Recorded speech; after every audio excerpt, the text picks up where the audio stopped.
I'm 81 years old. My name is Daniel, and I'm telling you this because there isn't much time left for me to tell it any other way. I'm sitting at my kitchen table as I say this, same table I've had for 27 years.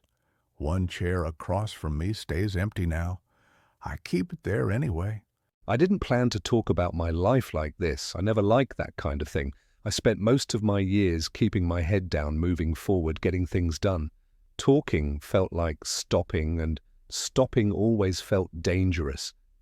But lately, the nights have gotten longer and quieter. If you're younger than me, listen closely. If you're my age, take a seat next to me. Today I want to tell you about the things that don't leave. The things that stay when the house is quiet and the phone stops ringing. I'm not telling this for praise. I'm not trying to make sense of it anymore. I just don't want it to disappear with me. When I was young, I thought success was something you chased hard enough until it gave up and let you have it. That's what everyone said. Work hard, don't complain, build something, be useful. So I did.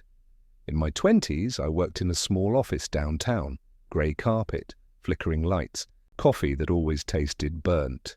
I wore the same 2 suits most weeks, one blue, one grey.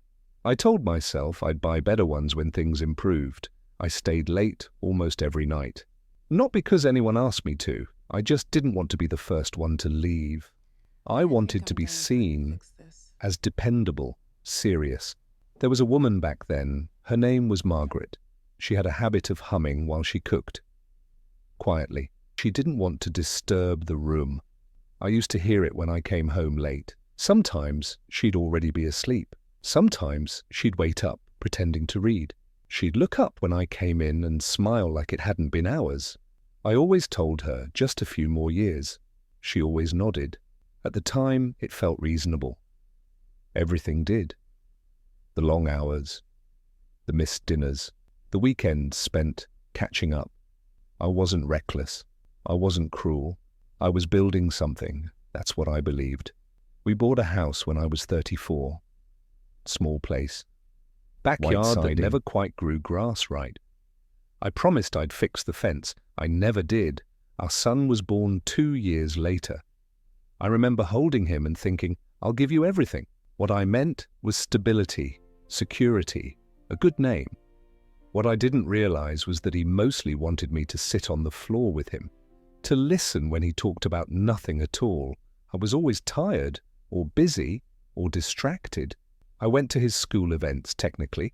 I stood in the back, watched the clock, told myself I'd make it up later. Later became a word I used a lot. The job got better, the title changed, the paycheck grew. People started asking my opinion. That felt good.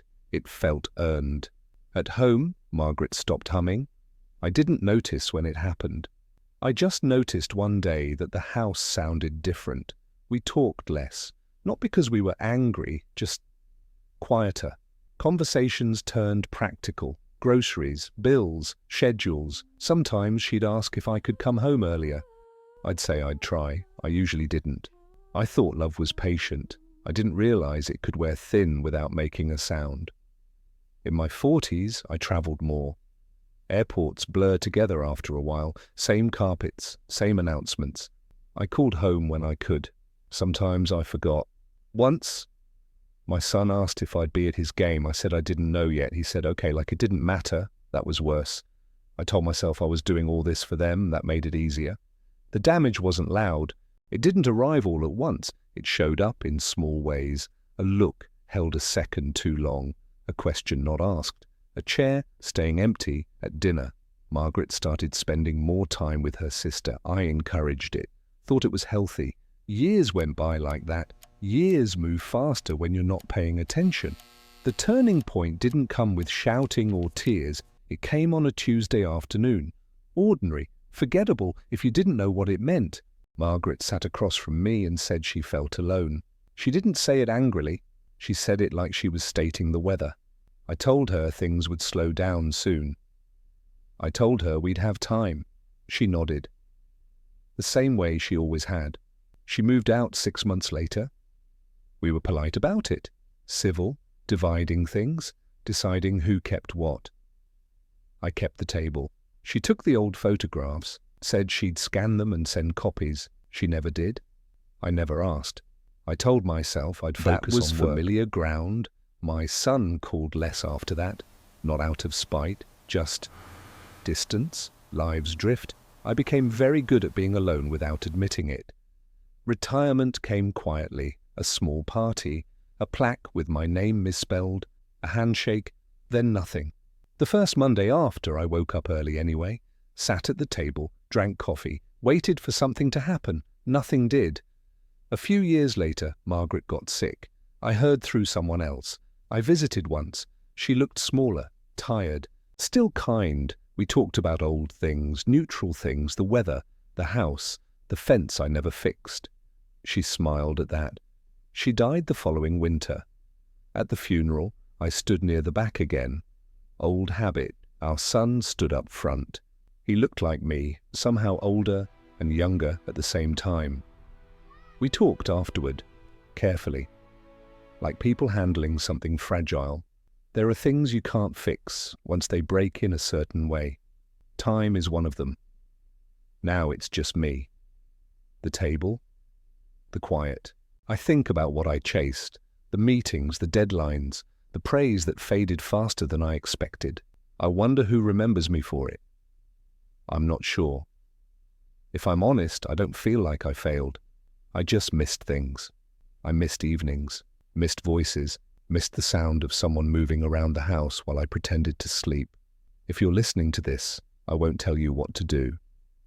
I don't have the right. I'll just tell you what I noticed. Too late. The moments you postpone don't wait for you. They don't get louder. They just go quiet. If you're building something, I hope it holds you too. If someone is asking for your time, I hope you hear what they're really asking for. And if any of this meant something to you, if it stirred a memory or a thought you weren't expecting, you can stay here a little longer. You can subscribe to the channel. You can like the video or share it with someone who might need it. If you want, you can leave a comment and tell your own story. I read them when the nights get long. I'm 81 years old. This is what stayed with me. In the end, it wasn't the work that kept me company. It was the silence I earned by choosing it first.